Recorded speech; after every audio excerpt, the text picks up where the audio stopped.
Dios bendiga a los hermanos que están conectados en esta mañana a esta transmisión. Les habla el ministro José Raúl Ortiz, obispo ordenado de la Iglesia de Dios Mission Board en Puerto Rico. Gracias a todos los que se están conectando en esta hora. Queremos dar unos segundos para que, si tienes algún vecino, algún compañero de trabajo, algún familiar que quisieras que escuchara esta palabra en esta mañana, voy a dar ese espacio mientras los hermanos se van conectando. Este es un día que por lo general la gente está dispuesta a escuchar la palabra de Dios, así que aprovechemos para invitar a alguien que quiera con nosotros compartir esta palabra que el Señor nos ha dado para este día. Así que saludamos a los hermanos que ya están conectados a nuestra página de Correos para el Alma. A los hermanos de la Iglesia de Dios en Palenque reciban un saludo especial y un saludo también a nuestro pastor, el reverendo Claudio García. Y qué bueno que ya hay hermanos conectándose a esta transmisión. Estábamos esperando unos segundos para que podamos estar la mayoría conectados a esta palabra que el Señor nos ha dado para este día. En el calendario litúrgico de la Iglesia, este día aparece con el título el Domingo de Ramos, o para otros, la entrada triunfal en Jerusalén por parte de Jesús. Así que estuvimos meditando en qué curso iba a tomar el mensaje de esta mañana. Esta mañana es Día del Señor y muchos estamos acostumbrados a estar el domingo a esta hora estudiando la palabra del Señor. Así que hemos querido llamarle de esa misma manera, Escuela Bíblica desde el aislamiento. Y bienvenidos a todos aquellos que se están conectando. Les decía que tuve momentos de indecisión en qué curso tomar este mensaje, porque, como sabemos, estamos atravesando momentos difíciles y las veces que hemos ocupado este espacio lo hacíamos para colaborar y ayudar y brindar apoyo espiritual a aquellos que están en sus hogares. Pero también tenía, como les dije, en el calendario esta celebración de hoy que corrientemente en nuestras iglesias celebramos como la entrada triunfal de Jesús a Jerusalén. Y me decidí por hablar un poco sobre este pasaje de la Biblia, sobre la entrada triunfal de Jesús en Jerusalén. Saludo a los hermanos que están entrando, Dios los bendiga. Les pido que si ustedes tienen alguna petición especial, la pueden escribir en sus saludos y estaremos orando al final de esta transmisión por la necesidad de cada uno. Sé que en estos momentos necesitamos el apoyo, la fortaleza y la dirección de nuestro Dios para resistir en este momento difícil. Pero lo hacemos con esperanza, lo hacemos con la gracia de Dios sobre cada uno de nosotros, sobre los cuales se ha derramado el Espíritu Santo, la gracia de Dios. Estas palabras de hoy también darán esperanza y fortaleza. Les decía que iba a tomar el tema de la entrada triunfal de Jesús a Jerusalén, porque me parecía que era bueno que continuáramos con nuestro programa y como todos los domingos, que es el día de la entrada triunfal de Jerusalén, lo celebramos porque hay muchas enseñanzas allí. Tiene un propósito. Mire si es importante la narración de la entrada triunfal de Jesús en Jerusalén, que los 4 evangelios, Mateo, Marcos, Lucas y Juan, han escrito el pasaje, lo han descrito y lo consideraron como algo importante. Así que yo creo que es importante que nosotros celebremos hoy aquel evento, porque tiene un significado especial para nosotros todavía en el día de hoy. Precisamente el tema que escogí es la entrada triunfal de Jesús en Jerusalén y lo que esto implica para nosotros hoy. Les repito, el tema que hemos escogido es la entrada triunfal de Jesús en Jerusalén y lo que esto implica para nosotros hoy.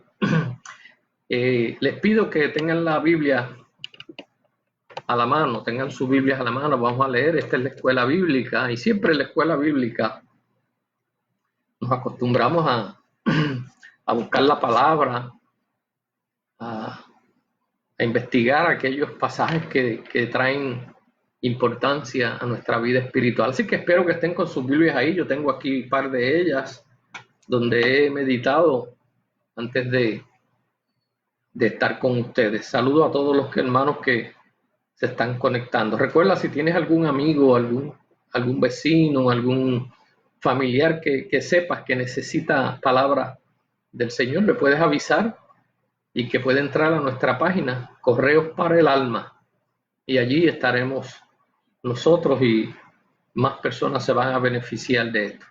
Yo quiero junto con ustedes leer el pasaje. Yo escogí de los 4 evangelios que narran este pasaje, y quiero recordarles que son muy pocos los pasajes de la vida de Jesús que los 4 evangelios los narran, así que este es uno de ellos, por lo tanto tiene una gran importancia. Quiero leer con ustedes, si ya están listos conmigo en la palabra de Dios, el capítulo 21 de Mateo. He escogido la narración de Mateo. Vamos a leer desde el verso 1 hasta el 11. Mateo capítulo 21 del versículo 1 hasta el 11, y dice allí: a la gloria del Padre, del Hijo y del Espíritu Santo. Amén.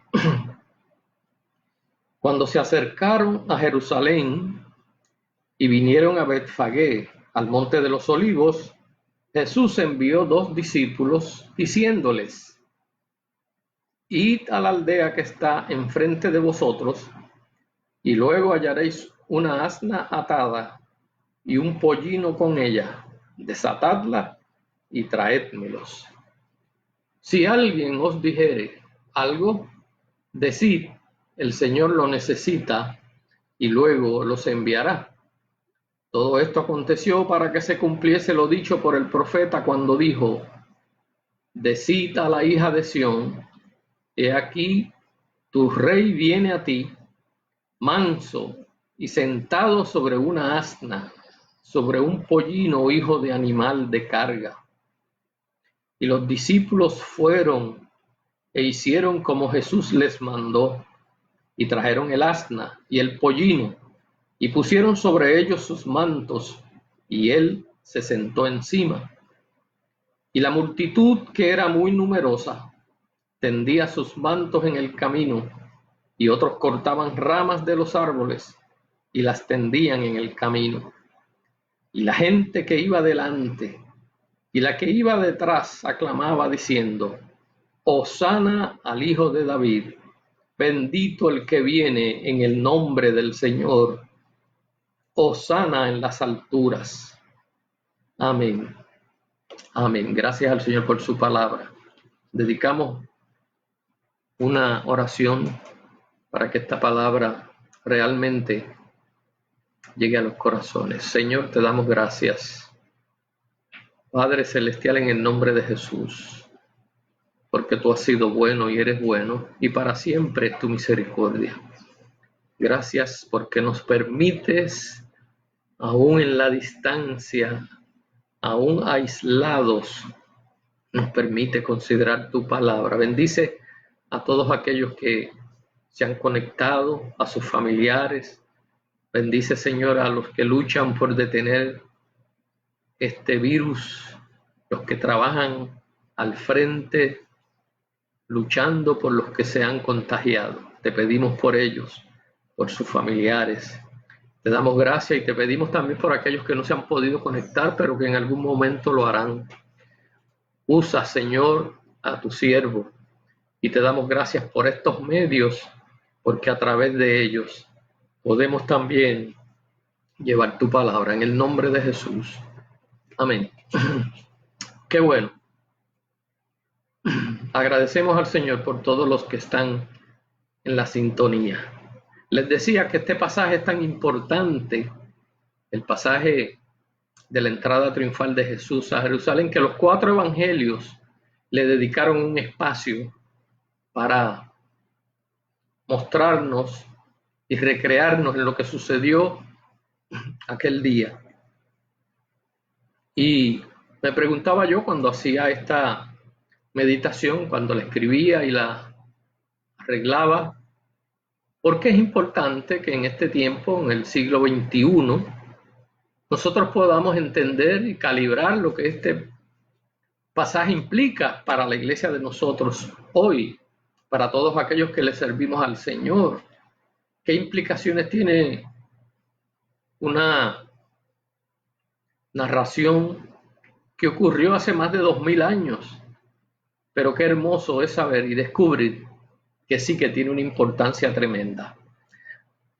A mi opinión, a mi humilde opinión, como Jesús sabía que se enfrentaba ya, que estaba cerca su encuentro con la cruz, que era realmente la verdadera misión a la cual había venido, el Señor quería dejar claramente a sus discípulos, aquellos que creían en Él, aquellos que le seguían, pero también al resto del pueblo, a sus enemigos, que ellos estuvieran claros de que el Señor verdaderamente era el que las escrituras del Antiguo Testamento anunciaban que habría de venir.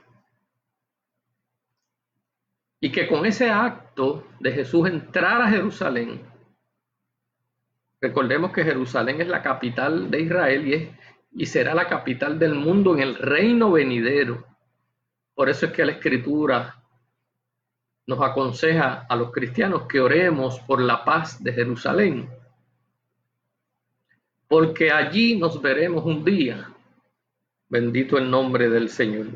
Así que Jesús definitivamente entraba a la ciudad donde se estaba tramando ya, donde habían planes y pensamientos para quitarle la vida. Así que Jesús no rehuyó ese momento importante. Para él era importante cumplir y obedecer la voluntad del Padre, porque desde antes de la fundación del mundo, Dios lo había reservado como el Cordero de Dios que quita el pecado del mundo. Porque Él era el verdadero Mesías. En aquel tiempo no hay duda que se levantaron muchos abrogándose los títulos de Mesías y Salvadores. Pero Jesús era el verdadero Salvador. Él era el libertador prometido en el Antiguo Testamento. Muchas citas bíblicas del Antiguo Testamento hablaban de su ministerio terrenal. Así que Jesús quería enfrentar esa realidad que le tocaba, porque Jerusalén era el lugar donde aquel acto abominable de su muerte iba a ocurrir.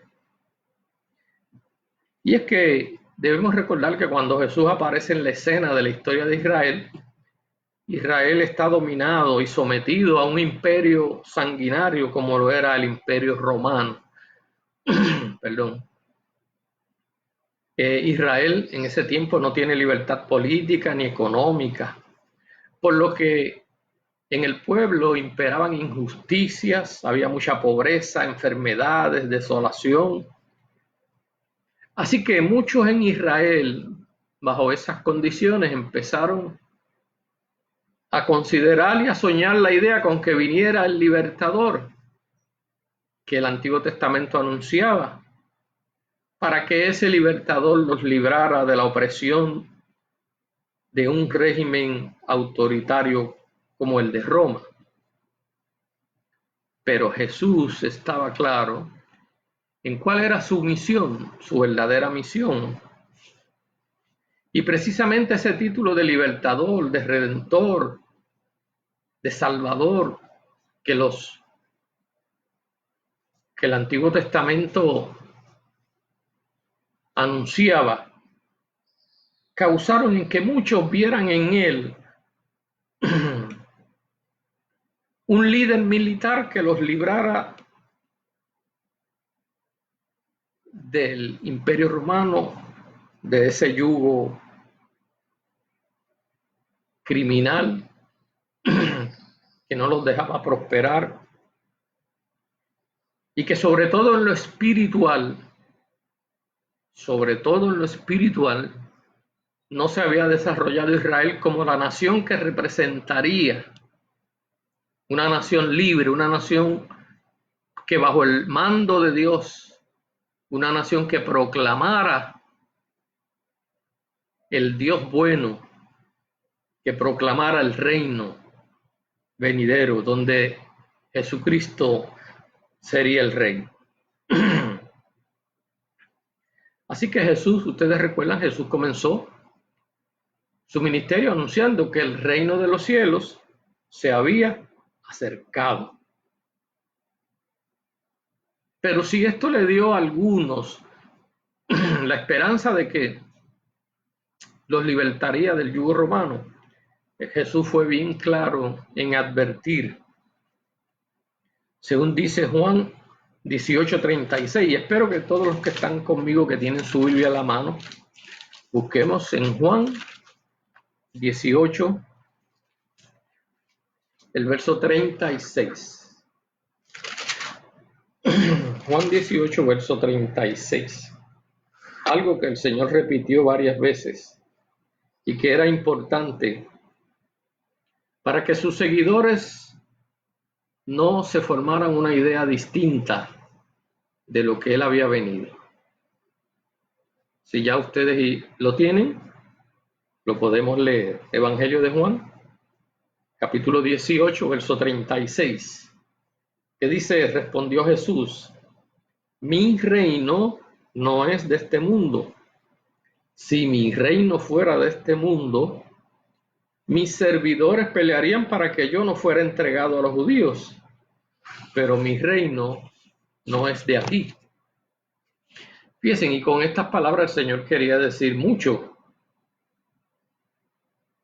que el Señor quería decir de qué realmente se trataba su reino, cuáles eran las características de su reino. O sea, mi reino no pertenece a esto que está ahora existiendo. Es como si le dijera, mi reino no es algo terrenal, mi reino es celestial, mi reino es duradero, es infinito. No es un reino como esto que ustedes están viendo, en palabras nuestras. Sería lo que el Señor le estaba diciendo a su gente. Y Jesús le hizo ver claramente a sus discípulos, a sus seguidores, que esperaran las bendiciones que estaban prometidas desde el Antiguo Testamento y que se cumplirían en él como Rey de Reyes y Señor de Señores. Pero por ahora, en el tiempo de esta entrada triunfal a Jerusalén, por ahora había que padecer para lograr esas bendiciones. Fíjense que el Señor fue bien claro. Las bendiciones están después de la cruz. Las bendiciones están después del sufrimiento. Y yo quiero hacer un alto aquí para hablarnos a nosotros aquí en Puerto Rico, a todos los que nos escuchan. Las bendiciones de Dios están después de la tormenta. Y son para los que hayan resistido la tormenta. Esta tormenta que nos envuelve en este momento a todos. Bendito el nombre del Señor. Por ahora, al Señor le tocaba padecer. Y no hay duda que lo haría con valentía, que lo haría sabiendo que esa era la voluntad del Padre. Y yo quiero que volvamos al pasaje que leímos en Mateo. Mateo el capítulo 21. Porque la escena es bien excitante. Jesús acaba de pedir que le traigan un pollino o un burrito. Yo no sé si los discípulos en ese momento entendieron, pero no hay duda que obedecieron porque él era el maestro. Y le trajeron el pollino, hijo de una asna. Y el Señor dijo que se lo trajeran y si alguien preguntara le dijeran que el maestro lo necesitaba. Así que posiblemente el dueño del pollino era alguien un seguidor de Jesús, que pudo entender que cuando los discípulos dijeron es que el Señor los necesita, no titubearon y dejaron llevar el pollino.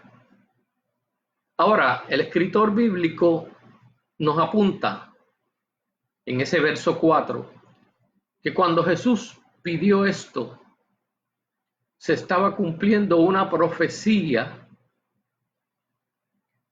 Se estaba cumpliendo una profecía que aparece en el profeta Zacarías, una profeta del Antiguo Testamento,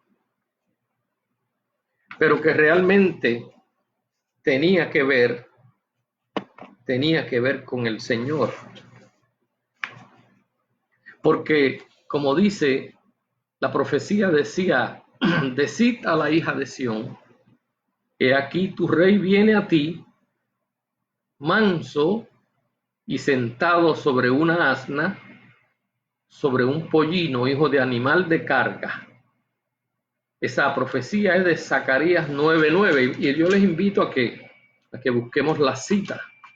Siempre en la escuela bíblica nos acostumbramos a buscar las citas bíblicas para saber que estamos hablando lo que la palabra de Dios dice. Así que espero que todos los que están acompañándome tienen sus Biblias a la mano, como les pedí al principio. Están buscando ese capítulo 9 del profeta Zacarías. Y es una profecía bien clara que indudablemente se refiere al Señor y que el evangelista Mateo la cita casi verbalmente como Zacarías lo hizo en el capítulo 9, verso 9. Si la buscamos, allí dice, alégrese mucho, hija de Sión, da voces de júbilo, hija de Jerusalén.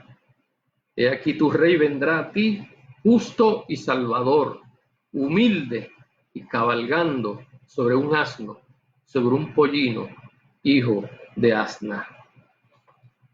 Así que el mensaje es para Jerusalén, alégrate. Es como si le dijera, alégrate Jerusalén, porque tu rey viene a ti. justo y salvador, humilde y cabalgando sobre un asno, sobre un pollino, hijo de asna. Fíjense que pareciera que hay una contradicción en esto de que se anuncie un rey y que este rey venga montado sobre un pollino de asna, un burrito. Y pareciera que entrar Jesús a la capital de Israel montado en un pollino, en un simple asna, sería una broma de mal gusto. Porque los burros son esos animales que son considerados torpes y tercos, a menos que se doben. Los burros no eran ese típico animal como los caballos, en los cuales entraban los grandes conquistadores de la antigüedad, guerreros militares. No, el burro no era ese tipo de animal. Pero ahí hay una enseñanza. Y ahí es donde nosotros los creyentes tenemos que entrar. ¿Por qué Jesús entró montado sobre este animal? Un animal que no mostraba, no inspiraba que realmente sobre él viniera un libertador político, un guerrero que pudiera derrotar las huestes romanas. Pero ahí está el mensaje, porque Jesús siempre dijo que su reino no era de este mundo. Y como no era de este mundo, él no podía entrar en un tremendo corcel armado de una gran lanza y un ejército poderoso detrás, porque no se trataba de fuerza física, se trataba de fuerza espiritual, se trataba de enfrentar el mal, de enfrentar el complot que en Jerusalén se había tramado para evitar que él hiciera o cumpliera con la misión que el Padre le encomendó. Así que esa entrada de Jesús tiene mucho significado para nosotros, para los creyentes. Porque ellos estaban esperando un rey que hiciera una revuelta militar y que los liberara del yugo romano. Pero la verdadera revuelta que Jesús había venido a hacer era la revuelta en el corazón. Primero en el corazón de su propio país, de su gente, y a través de su país alcanzar a las demás naciones. Pero todos sabemos que Israel falló en esa visión que tenía Dios de que Israel se convirtiera en el lugar de donde saldría el mensaje para salvar al resto de las naciones. La verdadera revolución que Jesús quería implantar era producir cambios en el corazón, en los estilos de vida de la gente. Jesús quería acabar con la injusticia. Jesús quería que la sociedad comprendiera que hay unos pobres desamparados que necesitan justicia. Pero tenía que pasar por la cruz primero. Pero tenía que enfrentar todavía el complot, primero de un seguidor suyo y segundo de las autoridades religiosas de su país que nunca lo vieron con buenos ojos, que nunca le creyeron que él era el verdadero Hijo de Dios. Ahora, utilizar a un burro que pudiéramos decir insignificante, le enviaba un mensaje que estaba a tono con quien era él. Fíjense que la escritura que leímos en el verso 5 de Mateo, que está también en Zacarías 9:9, dice que ese rey que viene, si ustedes se fijan conmigo, Mateo capítulo 21, verso 5, dice, he aquí tu rey viene a ti manso. Ustedes vieron esa palabra de manso. Manso quiere decir que no arraiga odio ni rencor, que no habita en él la violencia, manso. Así entró Jesús a Jerusalén, manso, y ese es un mensaje para nosotros. La mansedumbre debe ser fruto de nuestra fe, en no creernos que somos mayores que nadie, en no creernos que tenemos el ministerio más grande, en no creernos que somos más santos que nadie. Si nuestro rey vino manso, nosotros también debemos ser mansos. Y fíjese que sigue diciendo que vino manso, que vino humilde. La mansedumbre y la humildad están realmente ligadas. Y ese es el carácter de nuestro rey. Ese es el carácter del rey al cual le servimos. Bendito el nombre del Señor. Y volviendo a Zacarías 9:9,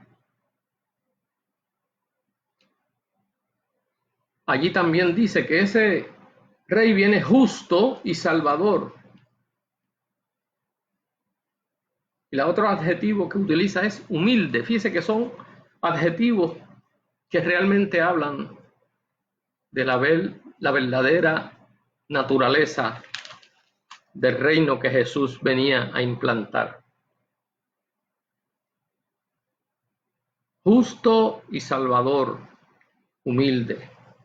Obviamente no son características de un conquistador militar como en la antigüedad estaban acostumbrados, pero Jesús tampoco quería incitar al gobierno romano antes de tiempo, antes de que se cumpliera lo que se tenía que cumplir, porque la cruz era un proceso que tendría que digerir paso a paso. Y les repito esa expresión mía. La cruz para Jesús era un proceso que tendría que digerir paso a paso. Es como la medicina amarga que uno no se quiere tomar, pero se la tiene que tomar, aunque lo hace sorbo a sorbo. El reino que Jesús representaba o representa es un reino de justicia, contrario a lo que existía en su tiempo. Y Jesús tenía que dejar claro eso, porque sus seguidores desde ahí en adelante, incluyéndonos a nosotros, tendríamos también que ser ejemplos de justicia, de humildad y de mansedumbre.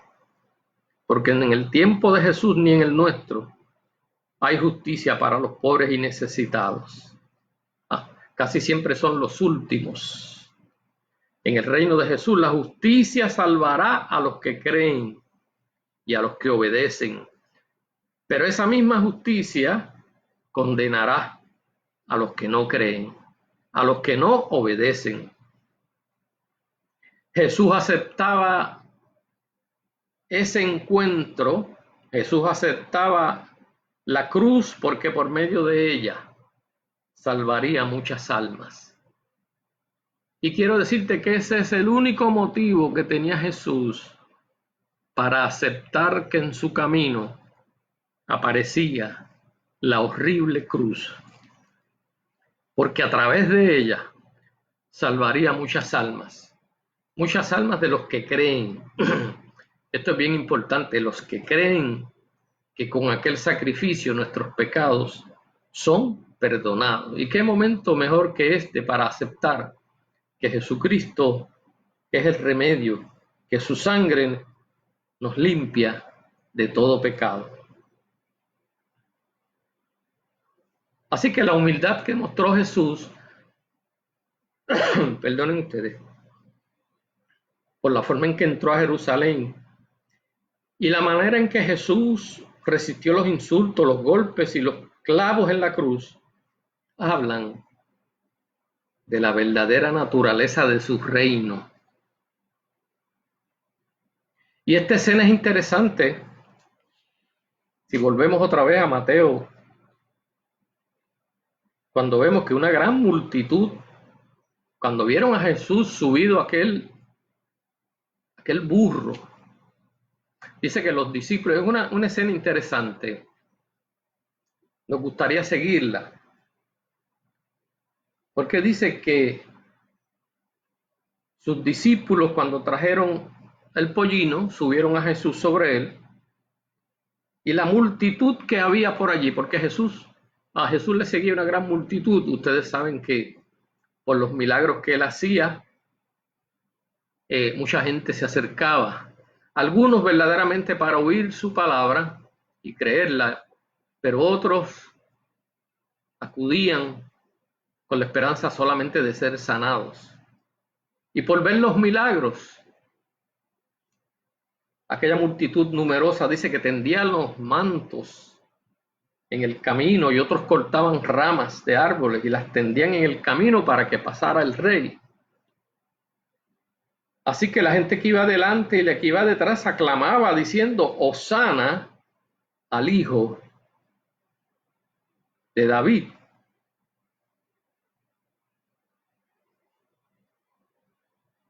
Pero aquel personaje montado sobre aquel burro le diría a la gente que ese rey que entraba era un rey distinto a los que ellos conocían, porque obviamente no se trataba de características de los conquistadores de aquellos tiempos. Así que la gente que gritaba al paso de Jesús realmente estaban repitiendo otra profecía, porque el Antiguo Testamento, como les dije, está lleno de profecías acerca del futuro advenimiento de Jesús y principalmente los salmos. Y les invito a buscar en este momento en el Salmo 118. Los que tienen sus Biblias ahí a la mano, en esta escuela bíblica del aislamiento, pero no por ello menos interesante y menos productiva, porque el Señor bendice su palabra, no importa el medio que utilicemos. Bendito el nombre del Señor. En el Salmo 118 está esa profecía que repetían aquel vocerío, aquella gente que entusiasmada, la mayoría de ellos por la posibilidad de que se levantara un rey poderoso, un guerrero militar victorioso, estaban repitiendo una profecía que aparece en el Salmo 118, versos 24 y 25, los cuales les quiero leer y espero que ustedes allá en el lugar donde estén puedan acompañarme. Salmo 118, versos 24 y 25, y dice: Este es el día que hizo Jehová, nos gozaremos y alegraremos en él. Fíjese que la escena que presenta el salmista es una escena de alegría, de gozo. Y sigue diciendo el 25: Oh Jehová, sálvanos ahora. Precisamente Hosana, esa palabra lo que quiere decir es salva o sálvanos. Dice: Oh Jehová, sálvanos ahora, te ruego, oh Jehová, que nos hagas prosperar ahora. Y sigue diciendo el 26: Bendito el que viene en el nombre de Jehová. Desde la casa de Jehová os bendecí. Oiga, qué tremendo salmo, qué tremenda profecía. Bendito el que viene. ¿No será bueno que nosotros también hoy, los creyentes de Cristo hoy, en medio de esta situación que estamos viviendo, también digamos y le digamos a nuestros compañeros de trabajo, a nuestros vecinos,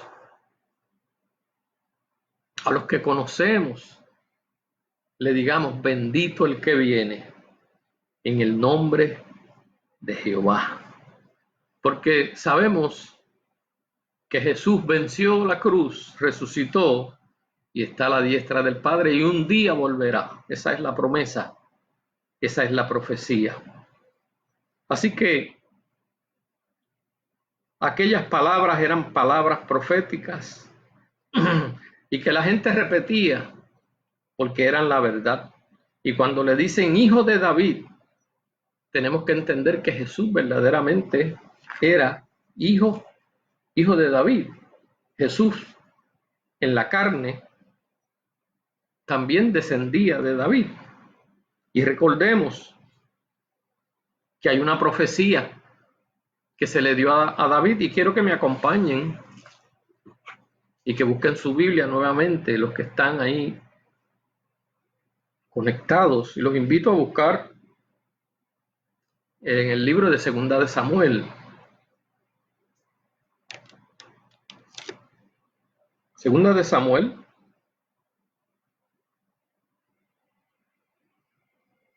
capítulo 7.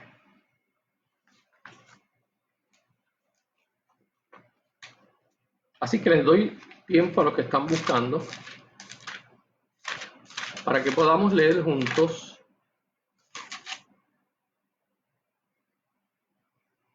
esa palabra. Segunda de Samuel 7, versos 12 y 13. Y dice allí, le está hablando Dios a David y le está haciendo unas promesas. Y dice, y cuando tus días sean cumplidos y duermas con tus padres, dice el Señor a David y le promete, yo levantaré después de ti a uno de tu linaje, el cual procederá de tus entrañas, y afirmaré su reino. Ese al cual el Señor se refiere en la promesa a David no es otro que Jesús. Le dice, levantaré después de ti a uno de tu linaje. Fíjese, después de David vinieron muchos reyes que eran del linaje de David, pero al único que se le prometió, como se le dijo a David, que su reino sería eterno y para siempre, era a Jesús. Y sabemos que Jesús precisamente descendía de David. Pero sobre todo, Jesús era el Hijo amado de Dios. Y dentro de esta multitud que seguía a Jesús, seguramente, habrían algunos que sinceramente aclamaban por la esperanza que el Señor había sembrado por la palabra en los corazones de aquellos que creyeron en Él y le siguieron. Pero es seguro que también dentro de aquella multitud había muchos que burlonamente aclamaban a Jesús porque al verlo entrar en un pollino, en un burro, posiblemente se reían y se burlaban. Porque muchos de estos, unos días más tarde, eran parte de aquella multitud que decían y le dijeron a Pilato en voz alta, crucifícalo, crucifícalo. Pero el Señor sabía todo eso. Ahora, Él tenía un pueblo, Él tenía unos seguidores a los cuales tenía que hablarles. Me parece que estas expresiones hoy debemos, como les dije anteriormente, también nosotros repetir, bendito el que viene en el nombre del Señor. El Señor venció y ya sabemos que venció, y nosotros debemos proclamar que así mismo volverá. En este momento de verdadera conmoción en el mundo está inquieto y desorientado. Oiga, los líderes mundiales de los gobiernos no saben qué hacer. Esta pandemia los ha cogido desprevenidos. Ahora los vemos orando, ahora los vemos reuniéndose. Ahora todo el mundo es igual. Y este es el momento para anunciar que el Rey de Justicia vendrá. Y que nosotros debemos enfrentar esta situación como lo hizo Jesús, con valentía. Y quiero terminar esta enseñanza en esta mañana solamente pidiéndoles que veamos algo adicional en el pasaje que hemos visto. Y es que una vez que la gente se desbordó recibiendo al Señor, unos por unas razones y otros por otras, y esto es bien importante, dice que Jesús entró al templo.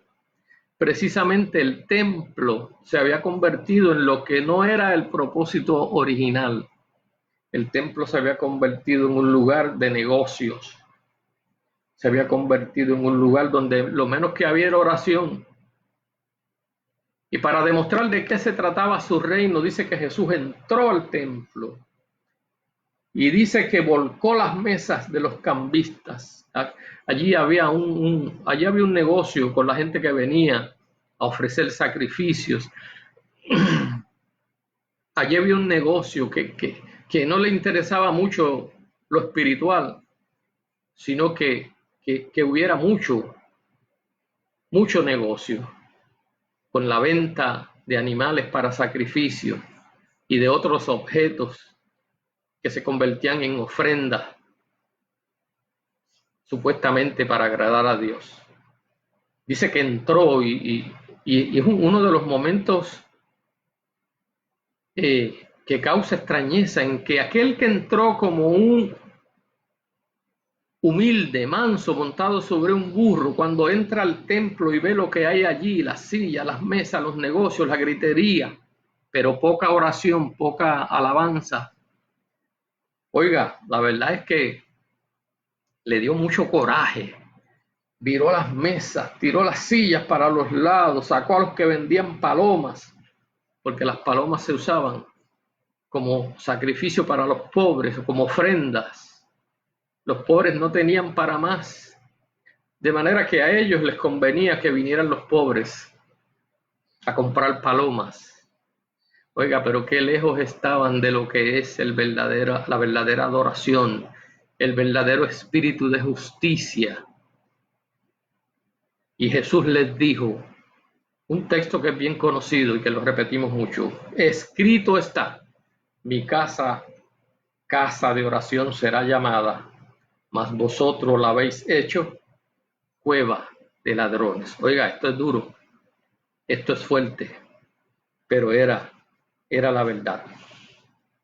Así que Jesús comenzó a mostrar de qué realmente se trataba su reino. Tiene que ver con lo espiritual, porque el templo se tratan las cosas espirituales y había que comenzar por allí, y Jesús comenzó por allí. Y no hay duda que este hecho de Jesús meterse al templo y virar las mesas de los cambistas, no hay duda que aceleró el plan que había contra él, aumentó la rabia de aquellos que no le creían, aumentó el odio hacia él. Pero Jesús sabía que la cruz estaba en su camino. Y termino con esto. Este mensaje, que mirándolo a primera vista pareciera que no tiene que ver nada con lo que estamos viviendo, yo quiero decirles que sí, tiene que ver mucho. Primero, nuestro Salvador Jesús se entregó voluntariamente con toda su conciencia y para ello enfrentó a las autoridades religiosas que estaban embebidas, dedicadas a las injusticias, a la cuestión material y no a lo espiritual. Jesús se entregó voluntariamente, pero tuvo que enfrentar también a los líderes religiosos de su época, a los incrédulos.